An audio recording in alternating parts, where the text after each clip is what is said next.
Hello बच्चों, let's read this question. So this question is a true and false type question. Okay, true या फिर false type question है। आपको statement के given है torque is a scalar quantity. Torque क्या आपका scalar quantity है, ये आपको यहाँ पर बताना है। ओके, तो देखिए बच्चों, इस क्वेश्चन का की कॉन्सेप्ट आप क्या लिख सकते हैं। The key concept of this question, इस क्वेश्चन में हमें बताना है कि torque is a scalar quantity और ये आपका true false type question. Okay, तो इस क्वेश्चन का की कॉन्सेप्ट आप क्या लिख लीजिए, torque. Okay, torque is the key concept of this question. Okay, अब देखिए, अब हम इस क्वेश्चन को आगे सॉल्व करते हैं। देखिए बच्चा, टॉर्क होता क्या है।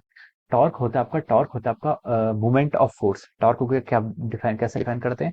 Torque is define as the moment of force. Okay, moment of force. जैसे आपका ट्रांसलेशनल मैकेनिक्स में आपका क्या होता था, आपका फोर्स होता था फोर्स, वैसे ही आपका रोटेशनल मैकेनिक्स में क्या हो जाता है, टॉर्क हो जाता है। ओके, तो हम टॉर्क को ये भी लिख सकते हैं, this is a rotation effect of force. क्या लिख सकते हैं, this is again the rotational effect of force. क्या लिख सकते हैं, rotational effect of force is also defined as torque. Okay, rotational effect of force is define as our torque. इसको हम ऐसा टॉर्क को डिफाइन करते हैं। ओके, तो देखिए बच्चों, टॉर्क की आपकी डेफिनेशन तो ये हो गई। अब टॉर्क का आपका मैथमेटिकल फॉर्मुलेशन क्या होता है। ओके, ठीक है, टॉर्क को हम डिफाइन करते हैं ऐसे, R vector cross of our F vector.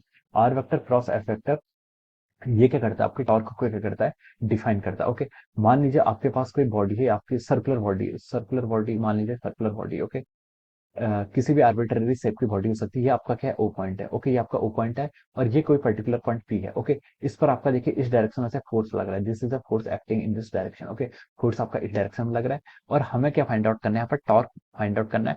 Torque of this force F acting on the point P. Okay, about the point O point के अबाउट क्या करना है, हमें यहाँ पर टॉर्क फाइंड आउट करना है। ओके, तो हम क्या करेंगे, देखिए हम सबसे पहले यहाँ पर क्या करेंगे, ऐसे पोजीशन वेक्टर ड्रॉ करेंगे। लेट इसका पोजीशन वेक्टर आपका आर वेक्टर है। ओके, और इसका पोजीशन वेक्टर क्या आपका आर वेक्टर है और it is making an angle of, आपका आर से एफ के बीच में कितना एंगल है, थीटा डिग्री का एंगल बना रहा है। ओके, तो देखिए हम इसको एक्सटेंड कर सकते हैं, this is our R vector और एफ वेक्टर आपका इस डायरेक्शन में एक्ट कर रहा है। ओके, तो देखिए हम यहाँ पर क्या करेंगे, आर क्रॉस एफ को क्या लिख सकते हैं, आर क्रॉस एफ को अगर हम सॉल्व करेंगे तो आपका R into F into sine theta. Okay, हम यहाँ से A vector cross B vector को जैसे डिफाइन करते हैं, ये आपका आर एफ साइन थीटा आ जाएगा। ओके, तो देखिए यहाँ पर क्या आपका क्रॉस प्रोडक्ट है, आपको पता है कि आपको जो क्रॉस प्रोडक्ट होता है, क्रॉस प्रोडक्ट क्या होता है आपका, एक तो आपका स्केलर ट्रिपल प्रोडक्ट, सॉरी, एक तो आपका क्या होता है, डॉट प्रोडक्ट होता है, एक आपका वेक्टर प्रोडक्ट होता है।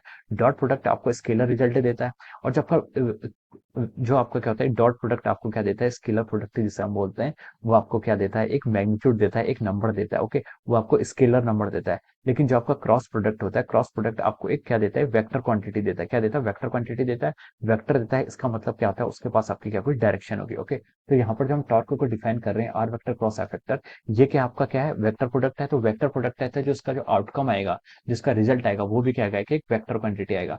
तो हम बोल सकते हैं जो आपकी टॉर्क है, टॉर्क की आपकी वेक्टर क्वांटिटी है, इसके पास एक डायरेक्शन होगी। डायरेक्शन कैसे होगी वो भी हम डिफाइन करके बताते हैं। देखिए इस फिगर में देखिए, आर वेक्टर आपका ये है, एफ वेक्टर आपका ये एक्ट कर रहा है। ठीक है, तो R vector cross F vector अगर आप करेंगे तो देखिए आपके जो फिंगर्स कर्ल कर रही है, जो आपका थंब है, थंब क्या जा रहा है आपका इनटू द स्क्रीन जा रहा है, थंब के जा रहा है आपका इनटू द स्क्रीन जा रहा है, उसको हम या तो इस डायरेक्शन से डिनोट करते हैं या फिर हम बोलेंगे उसको, देखिए आपका क्या कर रहा है, क्लॉकवाइज डायरेक्शन में आ रहा है। किस डायरेक्शन में आ रहा है आपका, क्लॉकवाइज डायरेक्शन। जो आपके फिंगर कर्ल कर रहे हैं वो आपके क्लॉकवाइज डायरेक्शन में क्या कर रहे हैं, रोटेट कर रहे हैं। ओके, तो दोनों ही तरीके से हम क्या करते हैं, इसे सॉल्व करते हैं। ओके, तो देखिए हम बोल सकते हैं कि यहाँ पर आपकी जो क्लॉकवाइज डायरेक्शन आ रही है वो क्या दे रही है, आपको डायरेक्शन दे रही है। तो हम बोल सकते हैं कि टॉर्क क्या आपकी एक, torque is A vector quantity, इसके पास क्या होती है, आपकी डायरेक्शन होती है। ओके, जैसा आपका फोर्स था, फोर्स क्या थी, वेक्टर क्वांटिटी थी, सिमिलरली रोटेशन में आपकी टॉर्क भी क्या है, एक वेक्टर क्वांटिटी है और it will have direction. Okay, तो हमें स्टेटमेंट में क्या गिवन है, टॉर्क इज ए, स्टेटमेंट में देखिए आपको क्या गिवन है, torque is a scalar quantity. तो ये क्या हो जाएगा, आपका फॉल्स हो जाएगा, या फिर हम बोलेंगे दिस स्टेटमेंट इज, स्टेटमेंट क्या आपका